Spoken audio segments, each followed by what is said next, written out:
Today we're going to talk about mowing for chickens. In the last video, we talked about the ideal grass height for chickens, but how do you get that ideal grass height? Well, you have to mow for them. So let's talk about our mowing schedule and what the grass is doing and what you're doing. So in this video about mowing for chickens, we're going to talk about our mowing schedule. We're going to map it out on a very simple grazing chart and talk about what this represents on a day-to-day basis for you, and have some pretty easy key moments in your chicken raising experience for pasture poultry, for meat. That the timing is just going to be super simple.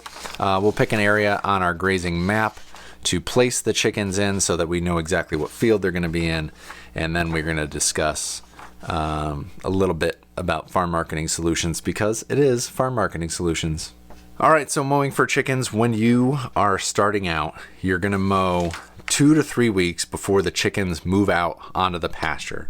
And for us, that's going to mean if we have 3 weeks in the brooder for Cornish cross chickens, then we're going to mow here the first day, because we want that 3 weeks of recovery by the time the birds go out. The blue, mowing, green, brooder, pink, chicken tractor, blue. So before the birds are going to go out, we're going to trim it to 4 to 6 inches or 10 to 15 centimeters in height. And you can just cut it and take hay, and that's an option if you have that fertility in your lands. Or those clippings, when you put them right onto the ground, are going to act as 10-10-45 fertilizer, and is going to give your pasture a little bit of a boost before your birds get out there. Then 0 to 2 weeks, as that grass is resting and it's just recently cut and it's growing back, it's using the residual that you left by only trimming down to maybe 6 inches, and that residual solar panel is capturing sunlight, sequestering carbon, and growing into feed for our birds. At this point, the plant mobilizes stored carbohydrates for regrowth. The nutrient content is low. New growth begins. The ground is exposed. No chickens. We don't want chickens. We want to rest in between our impact. This mowing could be a cow, could be a goat, a sheep, could be a mower, whatever gets the grass lower. In those 2 to 4 weeks, that's our sweet spot. Our peak protein at 18 to 25% of dry matter, so really protein-rich, young, fresh, tender grass we got going here. Birds can lay in the cool grass, but see over the top when standing. Plants are at their most tasty. This is the best chicken grass grazing 2 to 4 weeks after mow. And then 5+ weeks after your birds have moved on, and this grass, you can either go back and trim at the end if you really want to manage. You can just let this sit. Depends on what your holistic goals are and if you have other animals coming in to graze around this.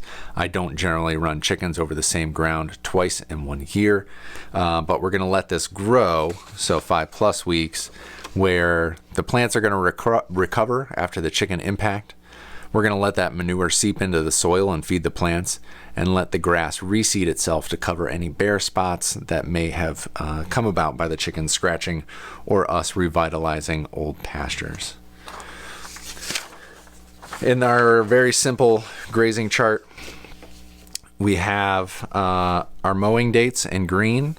We have our brooder dates. This is just 30 days in June and 31 days in July. And I just folded the edge over here. And so we're going to have 3 weeks in the brooder, 4 weeks in the field. On this date, we're going to mow for this entire area. On this date, it's a nice big day. It's like just a chicken themed day where we're moving them from the brooder to the field. But we're also mowing the last 2 weeks, so far enough away from the birds where you're not really disturbing them.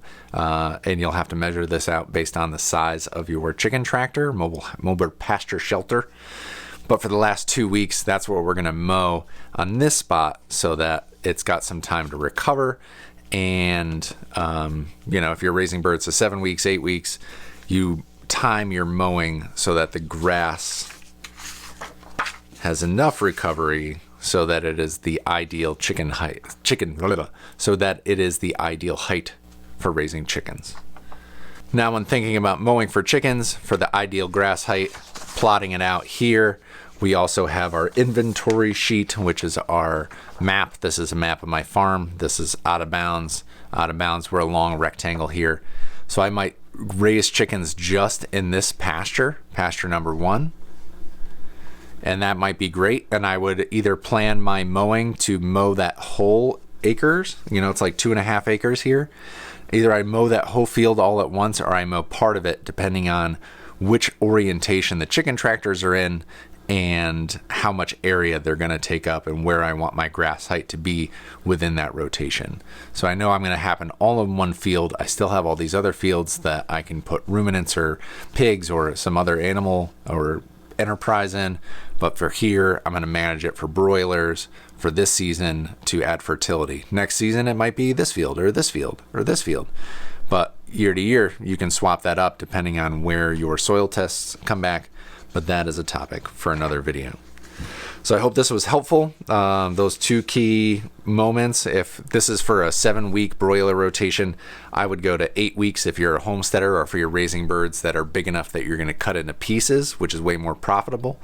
So maybe go to 8 weeks. 7 weeks is going to get you a 4.5 pound Cornish cross. 8 weeks is going to get you a 5.5, 6 pound Cornish cross, which gets you a bunch more weight and money for that 1 extra week of labor, if you're doing a good job with your management.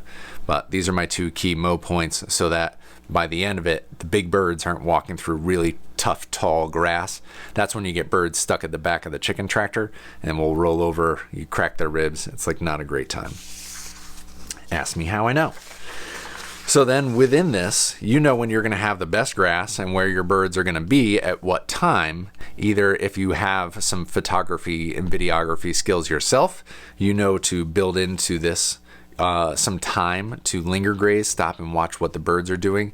And while their feed is full, while the grass is beautiful, you go out there with your camera and you take some pictures of you in action, or get somebody else to take pictures of you, get some close-ups of your birds, get some faraway shots, so that you then have these marketing materials, these creative assets that you can utilize in your newsletter, on your website, in informational packets, in all of your marketing needs, depending on what customer you're serving and where they are in their customer journey. The more we talk about how we impact the world around us and how valuable rest is to the proper functioning of our holistic ecosystems, the better off we're all going to be as chicken tenders and farmers and homesteaders, trying to make the world a little more tasty and a little bit better of a place. Until next time, I will see you out in the field.